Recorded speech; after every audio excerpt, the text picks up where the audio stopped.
Hi everyone, Rose here with the Cackling Moon. I just got done filming a client's full moon reading and I figured, you know what, since I have the setup and I have my cards here, I'm going to give myself a full moon reading. So the decks I'm working with are the Wisdom of the House of Night Oracle and the Starlight Illuminated Tarot. So what I'm going to do is pull some cards here, and I really just want to see what my full moon focus should be.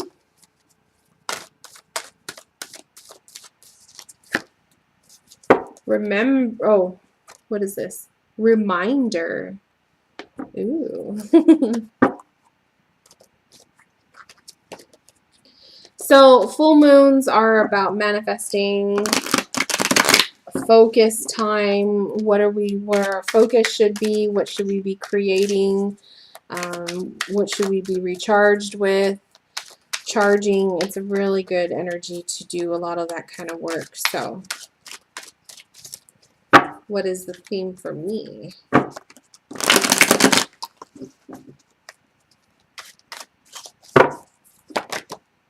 I have the Emperor coming up here. Let's move this out of the way.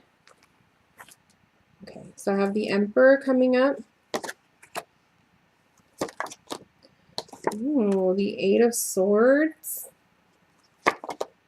Ah, this Five of Cups. This is so...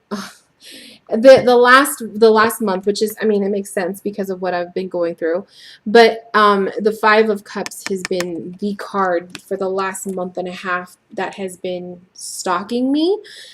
First it was the Wheel of Fortune, and now it is the Five of Cups, which is the card of grieving. And it makes sense because of my loss, losing my brother.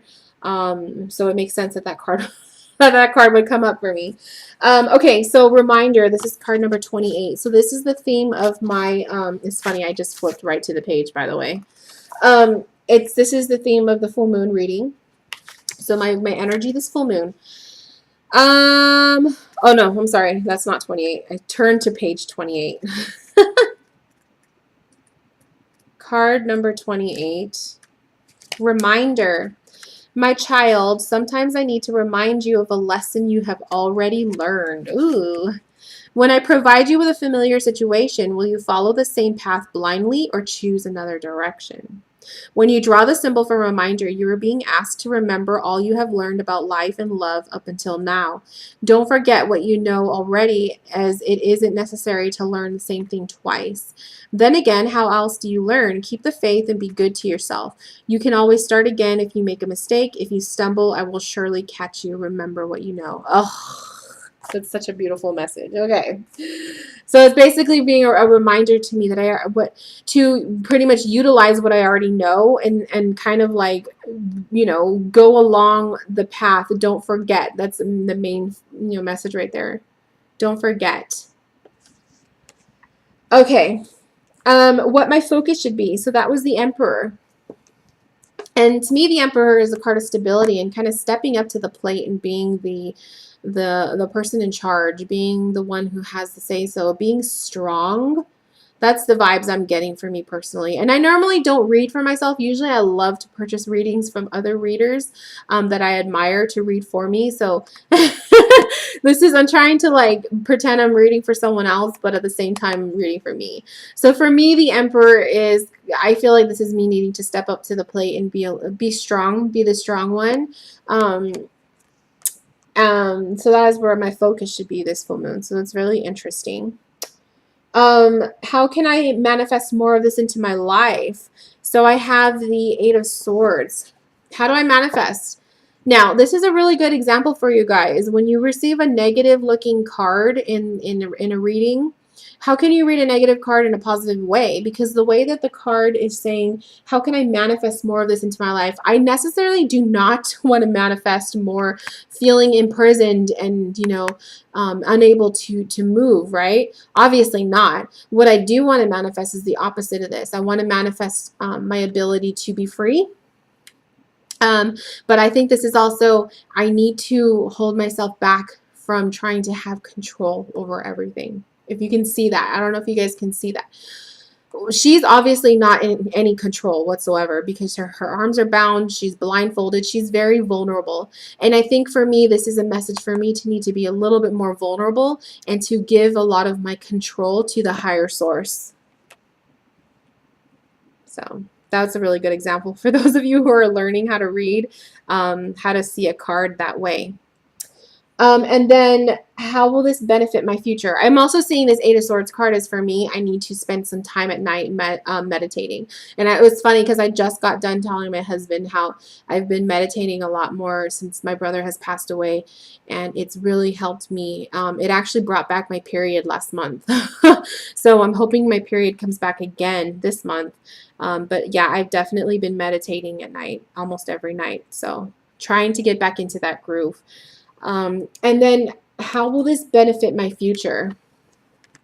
So I have been going through a lot of grieving with this whole loss of my brother.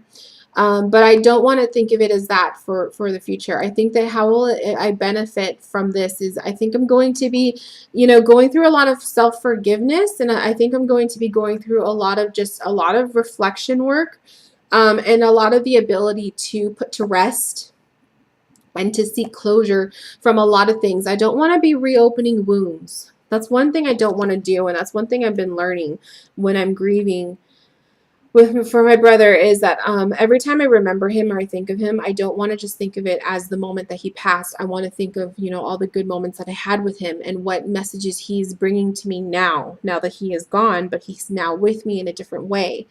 So I feel like for myself, how can I benefit from this if I give myself and I don't give into trying to be a control freak over my life, but I'm still, I'm still trying to be in control, but not necessarily having all the control. It's a really fine line with that, with the Emperor. I'm also seeing this Emperor as, as God too. It's kind of funny. That did just pop into my head, seeing him as God and making him have all the control. I'm going to be able to, grieve at my own pace for one thing, but also I think I'm going to be able to put to rest some stuff. And I think this is also, to me, this is calling out to me as closure, and forgiveness. So intuitively, that's what I'm gathering from that card. You necessarily won't see this as a forgiveness card, but I do in this case. So yeah, that's very powerful. So that is my full moon reading. I could probably dive into it a lot deeper, but for the sake of the video, I'm just going to end it here. Again, if anyone's interested in a reading, click the link in the description box. It will take you to my shop. Thank you guys for watching, and I wish you all a beautiful full moon.